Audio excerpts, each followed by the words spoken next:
seja muito bem-vindo ao meu canal. Se você é nova por aqui, eu sou a Teresa Miller, psicóloga especialista em transtornos alimentares. Aqui nesse canal a gente fala sobre comportamento alimentar, psicologia analítica, psicologia arquetípica, transtornos alimentares, relação com o corpo, com a alimentação e tudo o que se entrelaça de alguma maneira a essas temáticas. Na entrevista de hoje a gente vai ter o prazer de conversar com a Carla Chiari. A Carla é mestre em Psicologia da Educação pela Unesp de Marília, é pedagoga pela Unesp de Marília, em São Paulo, é psicóloga pela Unimar, Universidade de Marília, especialista em psicoterapia junguiana pela Unip, é pesquisadora na área do desenvolvimento humano, analista em formação pelo IJUSP, é psicóloga clínica com mais de 14 anos de experiência, atuando também como supervisora clínica, e é professora universitária em cursos de pós-graduação em 3 instituições do Brasil. E na entrevista de hoje nós vamos falar sobre a relação que o indivíduo desenvolve com a alimentação ao longo do seu processo de desenvolvimento e como essa construção se relaciona com o comportamento alimentar disfuncional e transtornos alimentares. Carla, é muito bom ter você aqui. Por onde você acha que a gente pode começar a falar sobre essa temática? Eu pensei da gente começar pela criança, pensando lá no início, né, da vida. Não está aí no meu currículo, mas eu tive uma vivência de 10 anos como psicóloga escolar.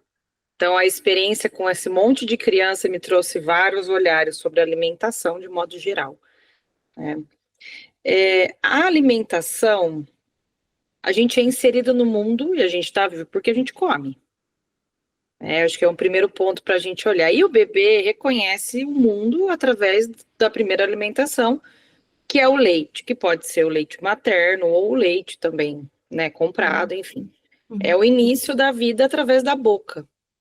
E em muitos momentos da nossa vida, o prazer também vem pela boca, né? Não tem como ser diferente.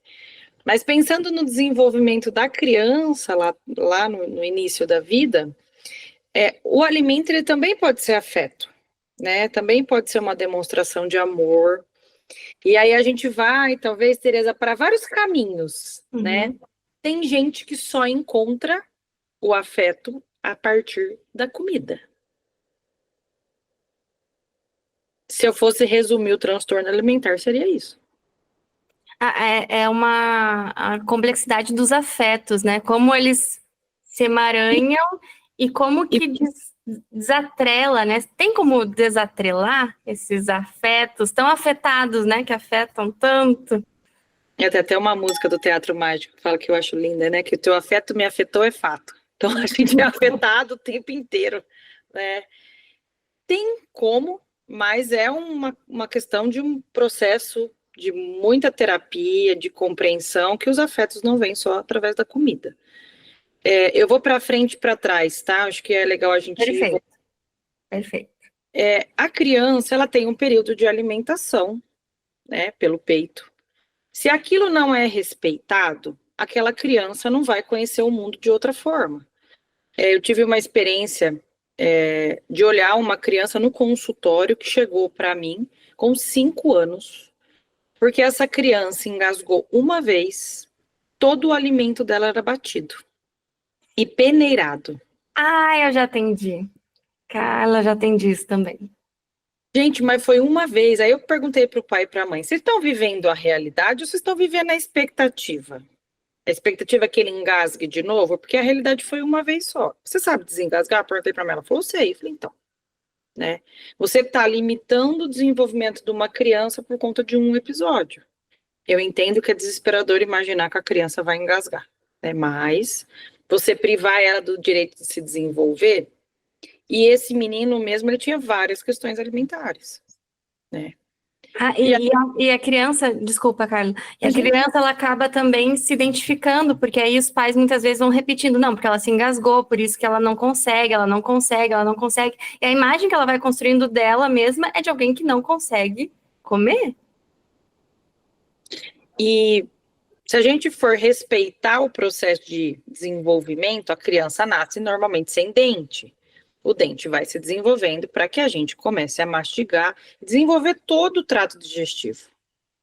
Se a criança não mastiga desde pequena, a chance dela comer as comidas de maneira devoradora é muito maior e se engasgar, né? Então, né, contando esse caso e olhando para frente, uma outra coisa assim que às vezes as pessoas me questionam e eu digo por quê? Mamadeira. Eu tenho uma questão com mamadeira, tá? Criança, né, até 2 anos, acho ok.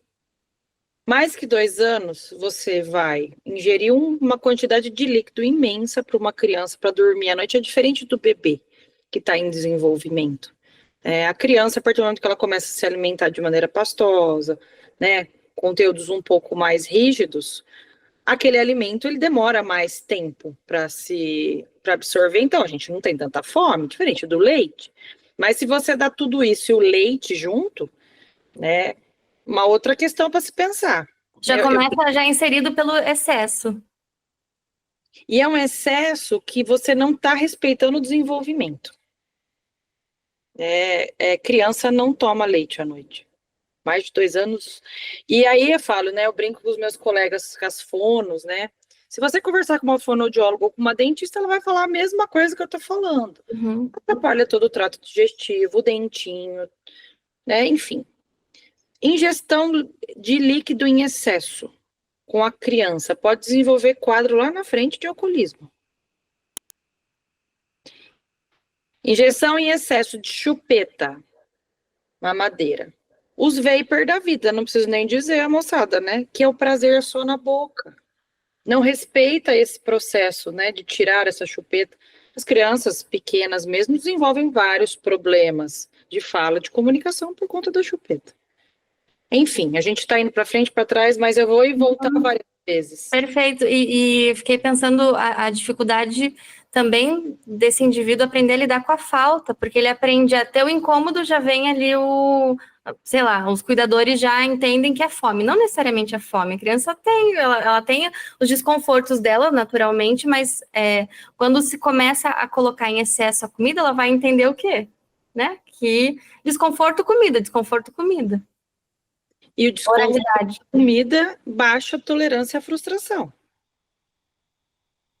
Então, também faz um outro plus, porque a criança aprender a esperar é muito importante.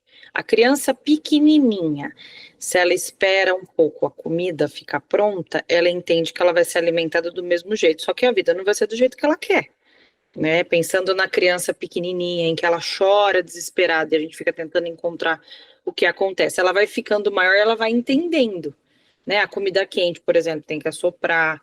Enfim, entendendo o mundo, ela vai sendo inserida. Se você acha que aquela criança ela precisa o tempo todo de comida, você está ensinando a ela que, né? Ela precisa comer bastante para viver. Então, são N coisas que a gente faz desde pequeno. Eu olho, hoje eu atendo bastante adolescentes, né? Minha carreira toda foi em relação a adolescentes, assim, crianças e adolescentes sempre atendi no consultório, além da experiência da escola.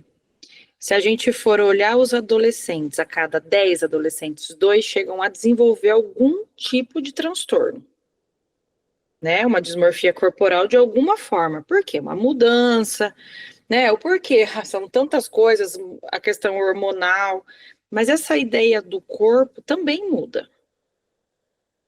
Então, muitos dos adolescentes, né, chegam a desenvolver compulsões alimentares ou distúrbios também alimentares. Muito, Né, é uma mudança tão drástica, né? Porque sai ali do paraíso da infância, né? Esse lugar em que tudo tá. Chega até a criança, né? Vem o desconforto, vem ali o alívio, a comida, e aí o adolescente já começa a ter mudança de corpo, tem a competição, ele quer fazer parte daquele universo, do grupo. A adolescência é um campo muito fértil, infelizmente, para transtornos alimentares, né? E tudo aquilo que a gente viveu na infância, como condições de excessos ou de faltas, vem na adolescência, não tem como. Todos nós passamos por isso, as pessoas que estão na adolescência estão passando, mas eu vejo um dos pilares, assim, das compulsões alimentares são esse processo. E uma família, por exemplo, toda obesa, o adolescente quer mudar, às vezes, o hábito e vai para o outro extremo, né? De um polo para o outro, isso é muito comum a gente ver, Muito. né, no consultório, uma dificuldade de encontrar esse equilíbrio. O caminho da compensação, infelizmente, ele acaba sendo muito mais econômico se a gente for pensar na libido, né? Ali na energia psíquica. Ah, vou pro outro lado, né? Chega no mesmo lugar. E as pessoas, muitas vezes, que têm uma necessidade de controle, isso pode ir diretamente à comida, né? Porque a gente controla o que a gente come. Pensando nos anoréxicos de modo geral, há uma questão muito grande latente dessa, né, regressão da libido, que a pessoa não quer sentir tanto prazer e ter controle disso, e isso gera um sofrimento, né? A pessoa anorexa de modo geral é assim, é tanta angústia dentro dela que não cabe a comida.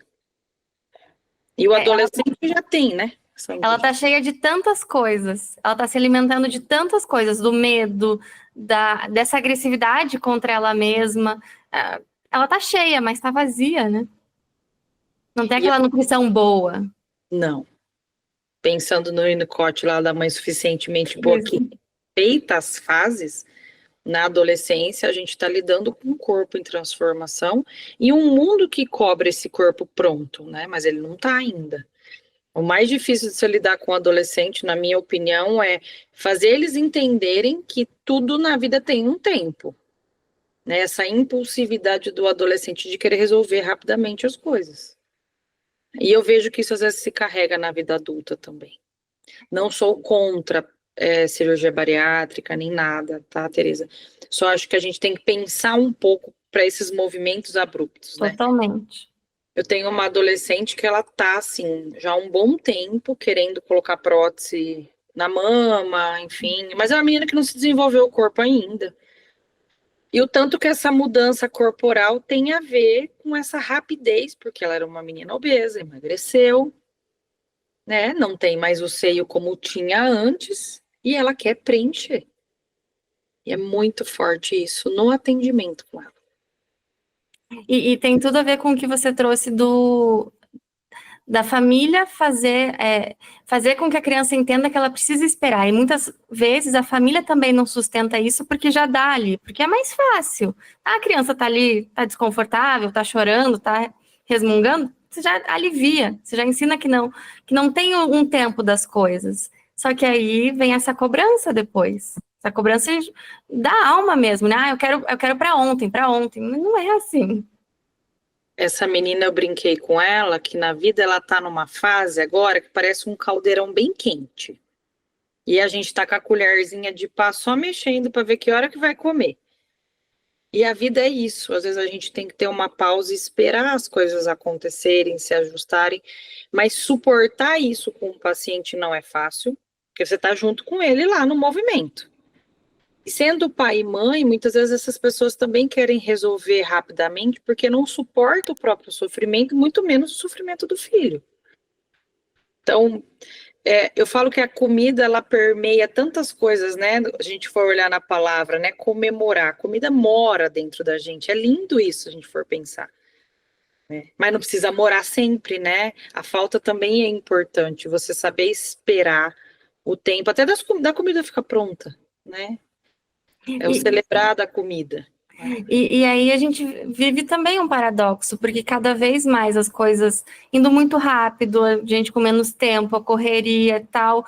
É difícil até ter, muitas vezes, as reuniões familiares, né? Por exemplo, os encontros ao redor da mesa, na cozinha, né? Que, sei lá, se a gente for pensar na imagem de vó que estava na cozinha, fazia, né, a reunião familiar ali, o preparo das coisas, a família junto.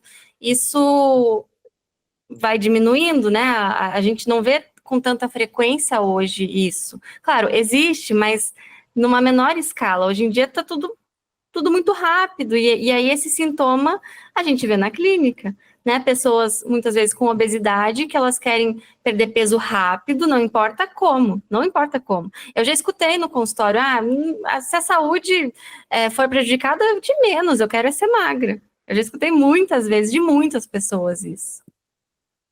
Teve uma situação assim bem grave que eu atendi de uma menina que ela falou essa frase e disse para mim assim: se eu morrer tá tudo bem também, eu só quero ser magra. Eu falei para ela: se você morrer, não tem nem como você ser magra, né? Porque é Porque modélico.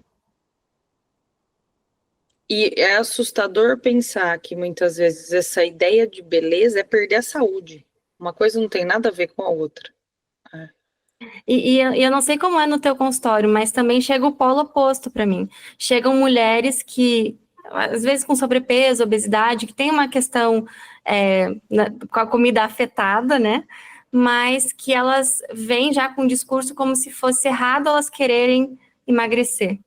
Também tem esse outro lado, né? Mulheres que já leram muito sobre isso, sobre a pressão estética e tal. E aí fica nesse outro lado, e aí muitas vezes não, sei lá, acabam nem comprando um legume, uma fruta, algo que assim, não tem a ver com pressão estética, é saúde, é nutriente, né? Então eu vejo esses dois lados, assim, muito nítidos na minha clínica, porque é o que eu mais atendo, sabe? É uma polaridade o tempo todo, ou tá no extremo ou tá em outro. Eu tenho também um outro perfil de paciente, que é aquele em que faz de tudo para aquele corpo ideal, usando anabolizante, de tudo quanto é coisa de possível, de Tudo esteroide, tudo que a criatividade humana contempla. tudo, tal do chip da beleza, enfim, né? Então, muitas vezes é aquele perfil também daquele corpo esbelto, escultural, que é muito valorizado na nossa sociedade, mas um sofrimento muito grande para atingir isso também. De não poder comer uma grama fora, de pesar tudo, de. Eu sempre tenho alguma coisinha no consultório, uma bolachinha, e ver a pessoa em sofrimento, porque não pode comer, porque não pode sair da dieta. É uma rigidez de corpo, então são vários polos, assim. E será que isso também é saúde? Fico às vezes me questionando. Tudo que é em excesso, né, se perde.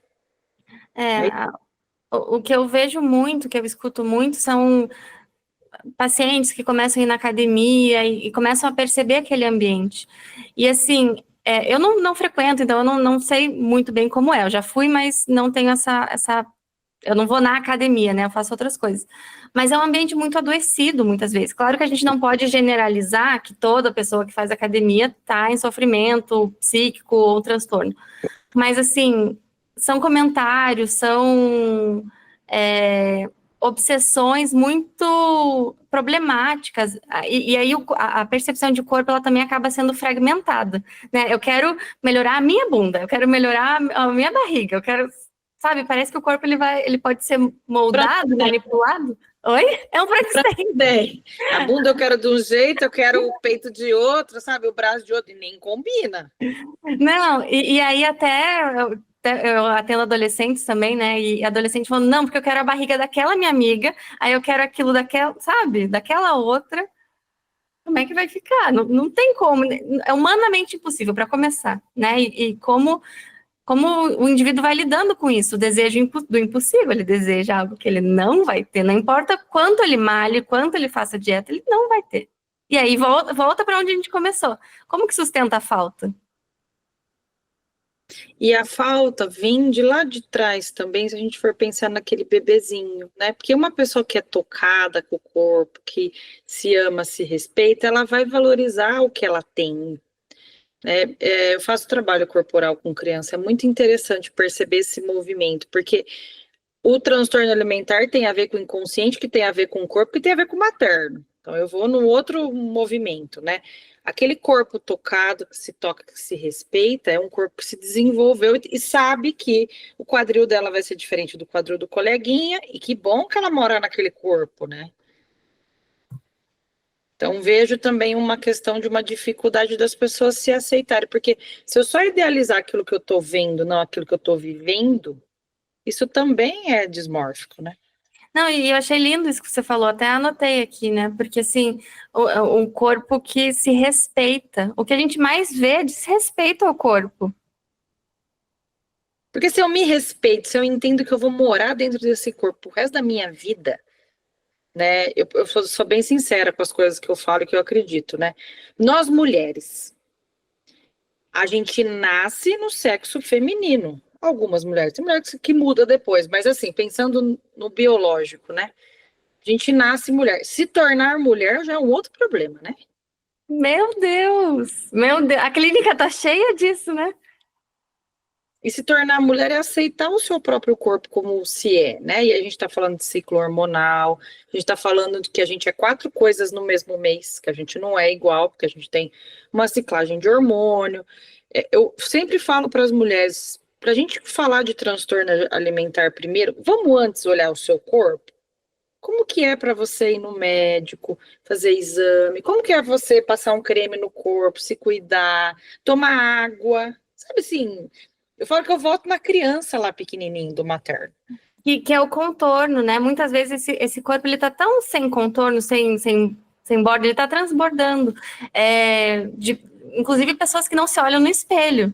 Eu tenho pacientes que tomam banho de luz apagada, para não se olhar no espelho e não se olhar como fica sem roupa. Para lidar com a alimentação é um outro estágio já, né? A gente tem que voltar para isso. Onde eu tô? Onde eu habito? Né? Onde que eu moro? Nossa primeira casa. Isso. A gente tem várias casas, né? A casa é o primeiro corpo, depois a casa que a gente habita mesmo física, né? O mundo é outra casa, né? São várias casas. E se a pessoa não se pertence na primeira casa, fica mais difícil. Tem um trabalho que eu gosto muito, Tereza, de fazer, que é a calatonia. São toques sutis nos pés, né? E na cabeça, se a pessoa permitir, nas mãos também. Tem gente que não gosta que toca no pé, eu faço na mão. Uhum. São toques sutis, mas que traz muito essa percepção de corpo, da pessoa se sentir que naquele momento tem um toque sutil acontecendo na parte do corpo. Em criança isso é fantástico, porque eles não têm muita noção assim, né? A gente até brinca, cabeça, ombro e pé, para ver se localiza os lugares. Mas é bonitinho, eles começaram a perceber que se tocou, sente alguma coisa. Uma criança que não é tocada, ela não sente, não sabe nem abraçar. Né? O afeto, de novo, volto. O afeto ele não precisa ser na comida, ele pode ser nas outras relações. Né? O corpo também é afeto. Um corpo materializado que comeu e se desenvolveu daquela criancinha de lá de trás. Então, quando a gente olha, as questões estéticas estão aí, eu acho que tem, né, eu tenho uma moça mesmo, ela teve um câncer de mama há muito tempo atrás, não tinha prótese mamária como tem hoje, e ela resolveu fazer, né, um ressignificar do corpo, colocou a prótese, e isso mudou a vida dela. Eu olho para ela hoje e falo, ela é outra mulher. Então, existem processos de corpo também de se afetarem que também transforma. Mas a gente não pode buscar isso sempre, né? Senão vira uma obsessão e uma rejeição do próprio corpo. Né? E sempre fora, né? Sempre fora. Eu vou fazer aquele procedimento, tal, porque aí vai resolver. Sim, muitas vezes transforma e dá um novo significado, mas também pode criar essa dependência que só fora vai fazer com que eu me sinta tocada, amada, respeitada, e não é assim, né? Você não vai encontrar no outro, você pode até encontrar, mas não vai sustentar se não tiver essa outra parte de dentro. Dessa relação com o mundo, pensando no bebê, né? Desde a gente tem uma relação com o mundo, a gente sai da barriga, demora aí quase 60 dias para entender que a gente está fora da barriga e entender o resto da vida como que é lidar com esse mundo, né? Porque tem esse outro, né? E respeitando todos os processos de vida mesmo. O corpinho, né, do menino e da menina, eles são praticamente iguais, tirando os órgãos genitais que são diferentes, mas a partir do momento que se desenvolve, muda também. Como que é eu lidar com esse corpo? Eu admiro muito as culturas antigas com essa coisa do cuidado do corpo, né? Se pintava para mostrar que aquela pessoa tinha uma identidade daquela tribo. Né, eles tinham rituais em relação ao corpo magníficos. Não sei se você já teve a oportunidade de ir em aldeia. Eles passaram. Não, infelizmente não. Um dia, é uma experiência riquíssima. E é uma experiência de corpo diferente, porque você está em contato com a mãe natureza, essa percepção de pisar no chão diferente. Eles fazem várias experiências. A gente faz isso com criança também, né? Em escola é muito comum. A criança brinca, põe o pé na areia, vivencia o corpo e o mundo, pega a frutinha do pé, né? Vivencia outras experiências de afeto, que não é necessariamente os afetos convencionais. E é o corpo no sagrado também, porque é o corpo numa outra dimensão. A gente está falando de corpo, mas a gente não está falando necessariamente do formato dele, mas honrando esse corpo. Você está pintando, você está colocando as marcas de onde você vem, de onde você pertence, é pertencimento. E quantas, eu até fiquei pensando, quantas crianças já não crescem inseridas num ambiente em que a casa se fala o tempo todo de dieta restritiva, que tem que emagrecer, que tal pessoa está muito gorda, que tal pessoa ficou feia, que tal pessoa envelheceu. A criança já nasce muitas vezes em determinados ambientes escutando esse tipo de coisa. E aí já tem uma relação de, poxa, tem que ter muito cuidado com esse corpo aqui. Dependendo do que acontecer, eu vou ser afetado por esses comentários. E não vou ser aceito. Não vou ser aceito. Se a gente olhar as experiências, né? Eu me recordo de uma menina que eu atendi criança, assim. Um dia ela chegou no consultório, ela falou assim para mim: não, porque eu tô desde. Era 5 horas da tarde, assim. Tô desde manhã sem comer nada, porque eu tô fazendo jejum intermitente. Eu olhei para aquela criança de 7 anos e pensei: jejum intermitente aonde? Falei, conta um pouquinho essa história para mim. Não, na minha casa todo mundo faz jejum intermitente. Tive que chamar a mãe, né? Porque não dá para passar isso. E fui entendendo que os corpos ali não se tocavam, não se conversavam, muito menos se viam. Não estavam olhando para uma criança que não precisava ouvir isso, né? Os distúrbios alimentares, de uma certa forma, eles repetem, né? Eu fui uma criança, Tereza, que não tomou leite quando criança, porque eu tinha alergia à proteína do leite, né? Isso há 37 anos atrás era. Hoje em dia tem leite para tudo. Hoje é outra coisa, mas lá. E aí eu olho para a minha história, eu conto a história de outras crianças, né? As pessoas achavam um absurdo minha mãe não me dar leite. Porque eu não ia nascer com. Nunca quebrei nada, graças a Deus. E foi uma criança bem peralta, mas nunca quebrei nada. Indo contra as expectativas, né? Falaram que você ia chegar ali, não vou quebrar nada. E eu descobri que o cálcio existe em outros alimentos, né? Então, às vezes de uma dor, de uma experiência, a gente também aprende. Só que ser adulto e aprender de trás para frente é muito difícil. Dá um trabalho, né, Carla? Dá um trabalho. A comida. E na escola, não sei se você já teve a oportunidade de ir. A Já. criança tem, então, né, uma nutricionista que faz todo o cardápio das crianças. E eles comem super bem, porque tá todo mundo comendo, né? E às vezes os pais questionam assim, mas na escola ele come, em casa ele não come. Claro, não vai ficar de fora, né? E na verdade, a gente na escola, a gente faz aquela comida ser uma brincadeira. A criança, ela se relaciona com o mundo na brincadeira, né? Então, isso também é divertido quando a gente come brincando, por exemplo. Agora, se comer gritando na orelha da criança, come logo porque a gente tem que sair. Ou vai comer sim, você vai limpar o prato, você vai comer tudo. Também é um desrespeito àquele corpo, Vai né? comer tudo, até o final. Até o final, se você não comer tudo, você não vai brincar. É uma outra abordagem, e é bem o que você disse, na escola é um outro ambiente, é lúdico, a criança precisa desse lúdico. Se ela começar, a pequenininha, enxergar a alimentação como a obrigação, com peso, com dificuldade, ali já vai se formando essa, essa relação tão difícil, né? E que, como a gente estava falando, dá um trabalho gigantesco Organizar isso depois. organizar. É muito trabalhoso. E fazer as pazes também com esse passado, porque se os pais não tiverem uma boa introdução alimentar, vai ser difícil os filhos terem. eu acompanhava uma mãe que era nutricionista, era muito forte isso nela, dela fazer variedades de comidas, sabe? E as crianças dela comiam de tudo, porque era uma variedade. Olha que legal, imagina comer todo dia feijão de cor diferente. Mágico. E o sabor diferente também. É mágico, né? É uma experiência, né? É um comemorar de um outro jeito, a comida morar dentro da gente de outras formas, e de um jeito sutil e leve. Ah, mas não é fácil. Na vida a gente tem que dedicar, né, energia e talvez não seja fácil, mas seja prazeroso.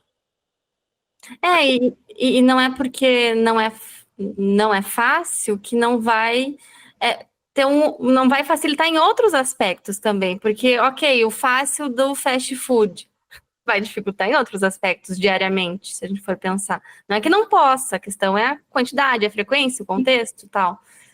Eu sempre falo para os adolescentes, quando eles me falam de comida, né? É o tempo, a constância e a intensidade. Quanto tempo? Ah, como uma vez na semana. Essa uma vez na semana, às vezes, muda para todos os dias, essa é a constância, tá? E não é tão legal, né? Se você comer brigadeiro todo dia, daqui a pouco você não tá sentindo o gosto do brigadeiro.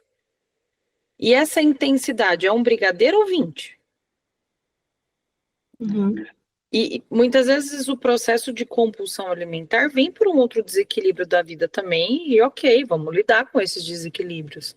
Mas entender que você está descontando em algo, ou que você está compensando em algo, ou você está fugindo de algo, né? Se a gente for pensar no corpo, eu sempre gosto dessa expressão. A gente sabe que a gente tem a vivo porque a gente tem a sombra, né? A sombra aqui em mim, ó. Tô vivo por isso, né? Porque morto não tem sombra, não é? Exato, a gente tem, querendo ou não, ela tá com a gente, né? E na brincadeira da sombra é onde a gente entende também os nossos caminhos até hoje. A gente pode mudar e transformar, se eu aprendi. Uma outra coisa engraçada, eu adoro contar isso também, porque, né, eu falo que todo psicólogo às vezes fica se olhando na história, né? A minha família, engraçadíssimo isso, acho que a família de quase todos os brasileiros, comia pão francês todo dia de manhã. É um Uhum. hábito, né? Passar na padaria, traz pão francês para todo mundo. Aí comecei a fazer uns exames de saúde, o médico falou: olha, sua glicemia não tá muito legal. Falei, como que é para você tirar o pão todo dia? Eu falei, olha, vou tentar. Como assim? Você vai mexer na minha história, no meu ritual familiar? E aí fui transformando isso, né? E às vezes quando eu vou para casa dos meus pais, chega a ser engraçado, porque eles falam, você não vai comer pão? Não. Por quê? Eu entendi que eu não preciso comer pão todo dia. Mas é uma experiência que você vai ter que desconstruir uma história. Tem gente muitas vezes que tem vários problemas de saúde, a gente não está falando só de obesidade, está falando de outras coisas, diabetes, quadros de hipertensão, as pessoas que são sedentárias, enfim. Né? Mexer com o corpo também é uma outra questão que a gente pode voltar nisso depois. Uhum. Mas olhar para essas mudanças e entender que talvez o que eu fazia não era bom para mim. Como que é mudar isso? Não é fácil. Tem que bancar, né? Tem que bancar e também rever o próprio. Como você fala de você, como você se representa, né? Porque antes era a Carla que comia junto com a família, com a tradição familiar, pão todos os dias. Como é agora ser a Carla que vai por um outro caminho? Né? E Aparentemente é simples, mas não é, porque a gente está falando de comida, a gente está falando de afeto, a gente está falando de como você foi introduzida ao mundo, ao alimento, e como que ressignifica isso, como se olhar para sendo essa pessoa que foi por esse outro caminho. difícil. Aí eu tô falando de uma coisa pequena, um pão. Imagina quem viveu a vida inteira num ritual de muita comida, de excessos para, né, não lidar com a falta, mudar drasticamente. Não é fácil. Né? Eu estava falando da ideia de mexer o corpo. Então, a criança pequenininha tem essa identidade do corpo, se ela é tocada, se ela se toca, se ela aprende a dizer onde que é cada parte do corpo. Se ela consegue... Tem criança que chega com 8 anos e não sabe onde está doendo. Aí você pergunta, onde não está doendo? Você pergunta para o adulto, ele não sabe onde está doendo. é muito desconectado desse corpo. Se a criança ela é conectada com o corpo, ela sente adrenalina no corpo, emoção, se ela faz algum tipo de esporte, né, movimenta, essa criança ela tem uma noção de corpo diferente também. Dá para pular um monte se eu comi um monte? Não dá? Dá? Não, e aí já entra o querer tudo, né? Eu quero comer um monte, eu quero pular um monte, eu quero fazer um monte de coisa, mas aí não tem limite. Não, né? A vivência com o corpo é uma experiência também com limite, também com contorno. E Tipo que assim, comer a barriga doeu. Opa, já deu de comer, né? Não precisa da barriga doer.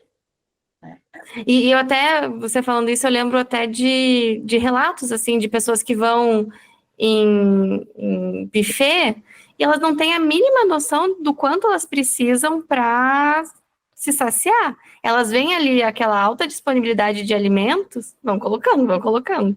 Ah, aí já tá no prato, aí eu aprendi que eu preciso comer tudo. Não ressignifiquei isso ainda. Então, vou comer tudo. E que eu posso não gostar daquilo que eu peguei, tudo bem também. Isso é uma outra ressignificar. E talvez assim, olha, eu vou primeiro passar e olhar, pensar no que eu quero comer. Olha que reflexão.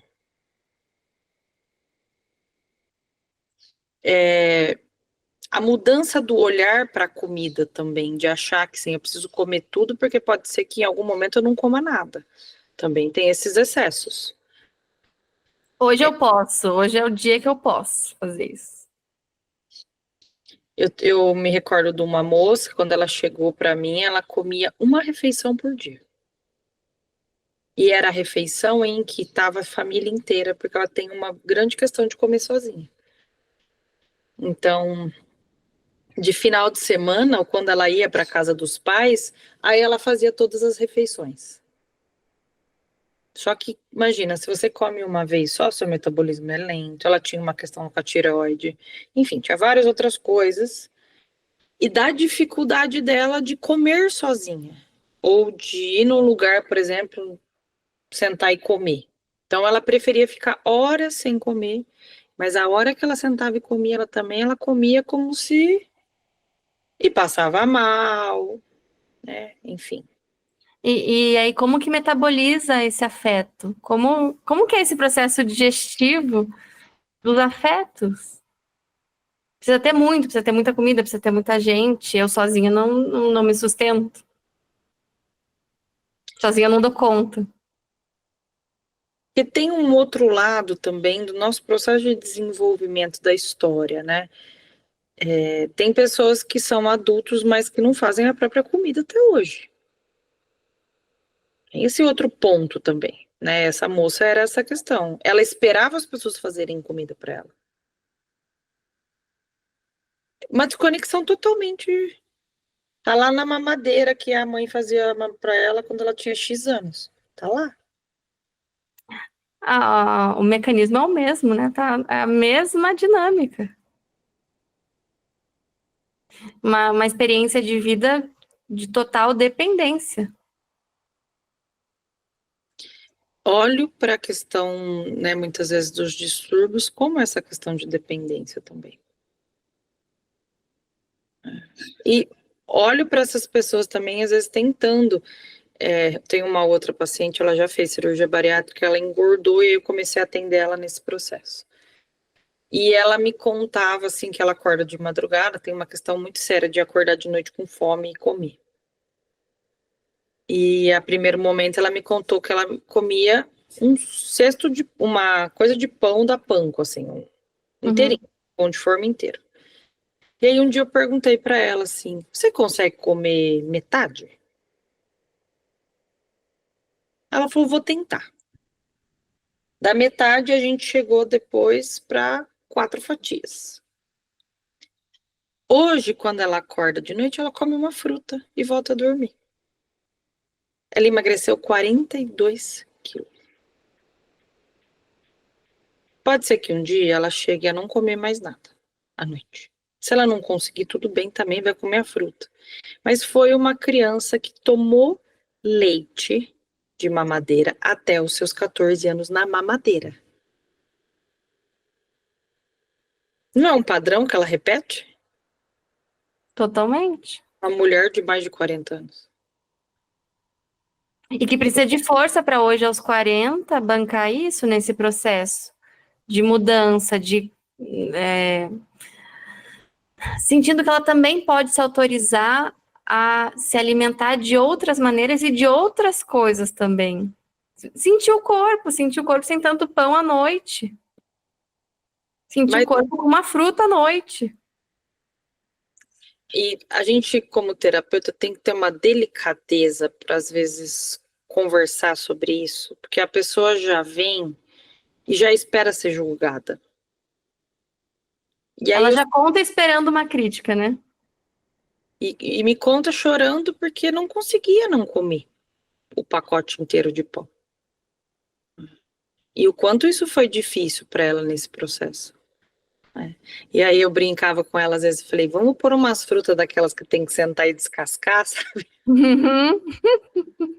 Aí teve, eu Você está falei, ensinando o tempo, você está ensinando o tempo das coisas de uma forma lúdica e sensível. Quando você falou dos 4 pães para ela, você deu uma possibilidade, porque possivelmente na perspectiva dela seria ou o pacote inteiro, ou nenhum, ou nada.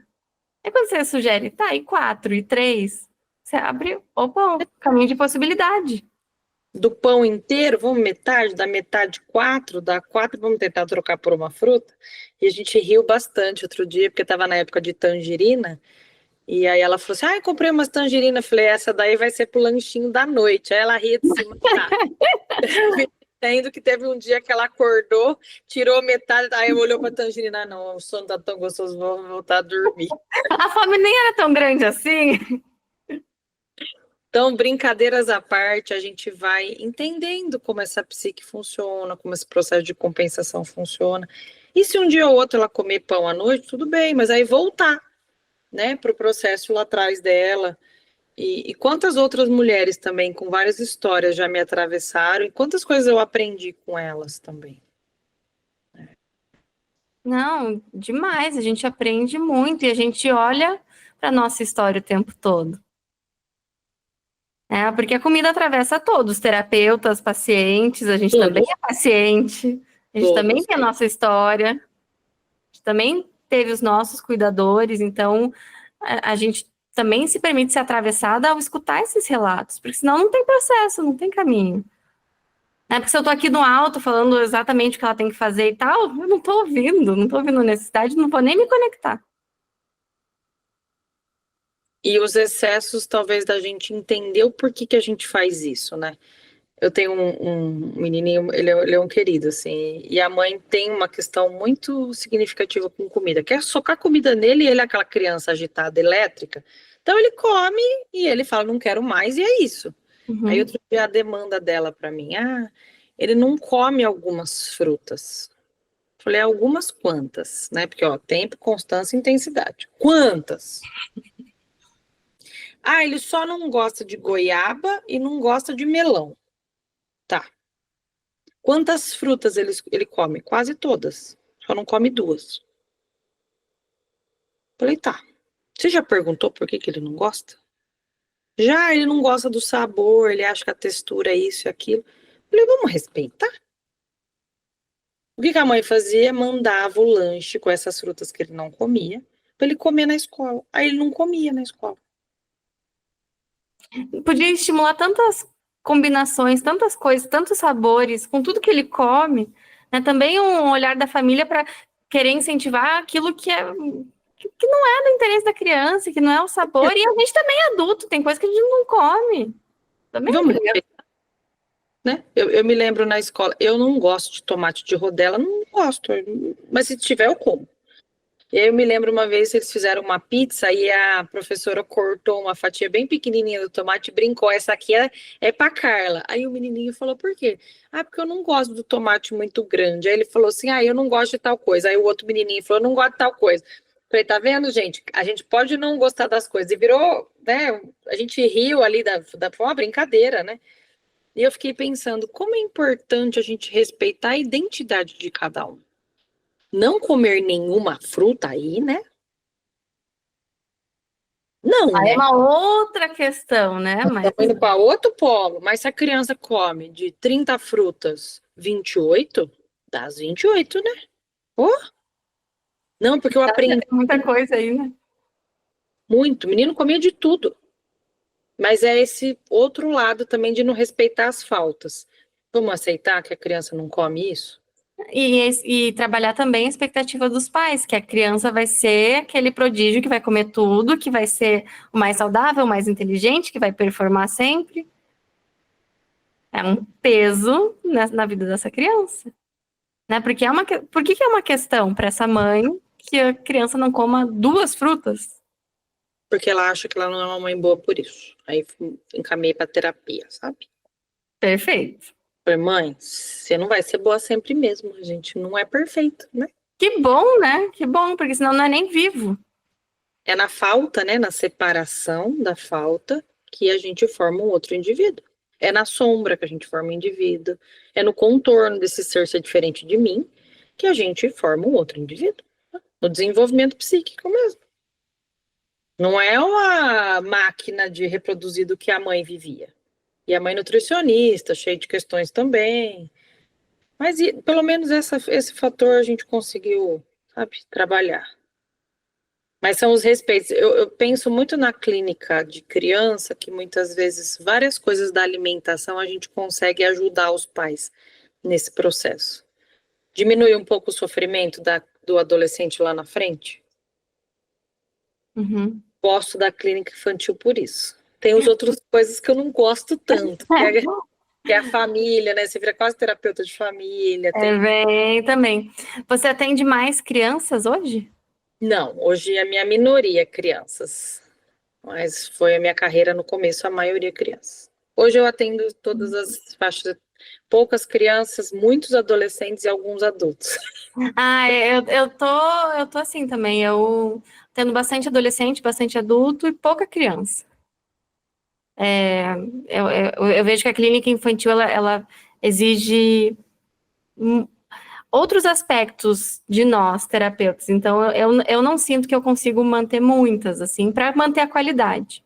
Sim, primeiro você precisa ter uma sala equipada, né? Uma demanda de tempo, muitas vezes, de atender aqueles pais naquela mesma semana que a criança foi, Exato. visitar a escola. Então, o trabalho é maior. Né? O adolescente também, mas o adolescente eu acho que até um pouco menos do que a criança. É, mas tem tanta potência, tanto na infância quanto na adolescência, tanta possibilidade de transformação. Tem uma adolescente que eu atendo, que foi lindo que ela falou assim, que ela... Adolescente, início da fase adulta, não é adolescente mais, mas ela trouxe assim que quando ela começou a terapia, ela via que ela estava no banco traseiro e alguém estava levando, no banco de trás do carro, e alguém estava levando, ela não sabia para onde ela estava indo. Agora ela vê que ela consegue dirigir, só que ela está saindo da cidade que ela conhece e está indo para um outro lugar, que dá medo, mas que ela está indo. Que lindo.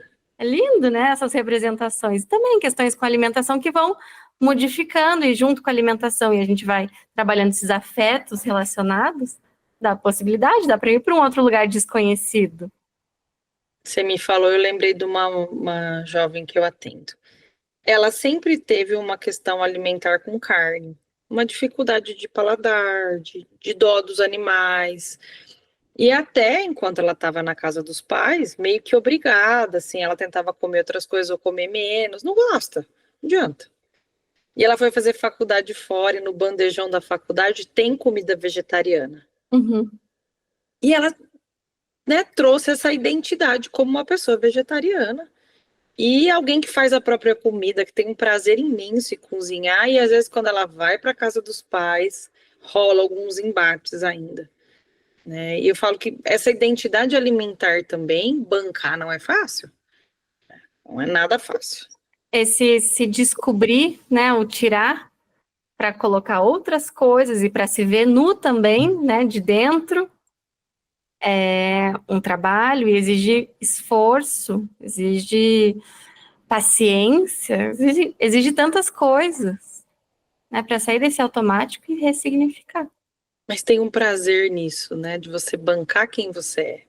Isso é muito legal. Nossa, É um chamado da alma, não adianta. não adianta, não adianta. É um chamado de você ser quem você é, fazer essa trajetória mesmo. e que é possível, né? Não é fácil, mas que é possível. Seguir esse chamado da alma não é um caminho fácil, não é um caminho cheio de flores, tranquilo. Pode ter muitas flores, mas algumas têm muitos espinhos, mas tem que ir. Tem que pisar, tem que sentir. E se diferenciar dos outros para fazer esse movimento. E aí a gente volta na criancinha lá atrás, se respeitaram ela, se ela se desenvolveu como alguém que tem uma identidade, isso é mais fácil no caminho. Se ela não teve isso, ela vai ter que construir sendo adulto. Aí é puxado. É puxado. Porque você tem que construir essa maternagem dentro da gente, a paternagem também. Nesse aspecto, aprender a cuidar do próprio corpo, sozinho. Né? Não é o outro que vai fazer isso por mim. Eu vejo os homens, uma dificuldade imensa deles em iniciar a terapia. Iniciou a terapia, um ou outro eu sempre falo, então você faz exame, como que tá, né? Eu me recordo de um homem, um senhor, atendi ele anos. Ele começou a fazer o processo terapêutico, assim, ele nunca tinha ido no médico. Não tomava vacina, achava que ele não precisava cuidar. Simplesmente porque eu sou homem, né? Enfim. E um quadro de uma obesidade que começou a ter vários problemas no corpo. Uhum. Começamos, então, o processo da terapia, aí foi ao médico depois de muito tempo. E ele foi se cuidando. Aí ele ia a pé e voltava da terapia, porque ele tinha aposentado. E aí ele gostou dessa coisa de caminhar e continuou fazendo, né? E aí ele começou a correr, aí fez a São Silvestre. Ai, que lindo! E aí ele fala, voltei a ser criança, Carla. Achei tão bonito o dia que ele me falou isso. Falei, e como é ser criança? Ele, maravilhoso, né? É o mundo na sua maior potência, criatividade. E achei Ai, lindo que ele conseguiu fazer isso, e olhar para o próprio corpo. E muitas vezes o processo terapêutico é a gente olhar para a gente interno. O corpo é um processo, né? é. Difícil também, mas potente, E, possível. e o setting terapêutico também como um vaso que vai dar contorno, vai dar possibilidade para olhar para tudo isso, para todo esse material bruto e fazer algo com isso no seu próprio tempo. Não dá para acelerar, por mais que a gente queira. Não dá porque cada pessoa tem uma resistência. Se tem uma defesa, uma dificuldade de mudar alguma coisa, tem algum motivo. Não dá Muito, para tirar assim rápido, porque aquele sintoma está sustentando alguma coisa, algumas coisas. alguma coisa ou algumas coisas. E a gente ter essa paciência desse caldeirão borbulhando, que a gente tá lá junto com a pessoa, E esperando. vamos indo, né? E vamos indo. Carla, que delícia te escutar. Que bom. Ai, foi muito gostoso te ouvir e aprender com você. Muito obrigada por toda a generosidade, por tudo que você compartilhou. Com certeza vai ajudar muita gente a entender a complexidade desse caminho e também se culpar menos, né? Porque a gente vê quantas pessoas se sentindo culpadas e até mesmo ruins por não conseguirem, sei lá, ter determinada alimentação, ter determinado corpo, e você trouxe com tanta gentileza e sofisticação todo esse caminho que é muito mais complexo e que a gente precisa olhar para a base, para como está esse solo, para ver como cresceu, e às vezes a gente precisa tirar a plantinha daquele lugar para outro para ela poder se desenvolver melhor. E fazer essa mudança, né, da plantinha de um lugar para o outro, pode ser que seja doloroso a primeiro momento, mas é libertador porque a pessoa vai enxergar a luz, vai ter possibilidade de viver outras experiências, né? Eu olho para a questão alimentar e penso sempre que aquilo é só uma pontinha de uma história, né? E se a gente se amar morando dentro do nosso próprio corpo, é a coisa mais difícil, porque o mundo diz o oposto disso, né? O mundo patriarcal, quanto mais a gente condenar, cansar o corpo, ficar rígido, mais controle o mundo tem da gente. Então a gente tem que voltar para trás lá no matriarcado, viver outras experiências e integrar esses dois conteúdos que seria, né, para nós junguianos aí a alteridade. É a busca eterna, né? Estamos aí, graduação, Exato, e diferenciando. resgatar esse nosso lado dissidente também, né? Nosso lado que resiste, que vai contra, mas a favor desse chamado da alma, que pode ir, que vai ter um caminho dela mesma, vai para frente, vai para trás, vai para o lado, vai para o outro, Mas é o caminho. E E eu adoro estudar. ai, eu também, eu adoro, eu amei te ouvir. E também quem estiver assistindo, o Instagram da Carla vai estar aqui e na descrição do vídeo vai ter tanto o site dela quanto o Instagram também, para vocês não perderem nenhum conteúdo que ela trouxer, que a Carla é maravilhosa. Tem grupo de supervisão também, né, Carla? Grupo de supervisão e grupo de estudos. Os dois são para psicólogos, acontecem aos sábados, uma vez por mês. A gente está trabalhando complexos atualmente, finalizamos no ano, sim, paterno, materno. E esse grupo de estudo ele tem um plusinho, porque das 9 às 11 a gente trabalha um conceito, então é um texto sobre aquela temática, e um dos colegas depois traz um caso clínico. Aí essa parte não é gravada, né? A gente faz uma supervisão em grupo. E o ano que vem eu quero focar muito em sonho também. Então, Carla, você vai me ver ano que vem, então. vai ser um prazer te receber. Então, são Ai, eu coisas preciso que eu aprender gosto. mais com você. Vamos. Só me chamar, tamo junto. A gente conversa, né? Deixa Combinado. os demais também. E que se tiverem alguma dúvida, alguma questão, não hesitem em me chamar. Às vezes eu demoro, mas eu respondo. Perfeito. Carla, muito obrigada. Obrigada, pessoal que está assistindo. Deixem os comentários. Entre em contato com a Carla. Ela é muito maravilhosa, generosa, vocês viram aqui. E até a próxima. Um beijo. Tchau, tchau. Beijo, gente. Foi um prazer com vocês.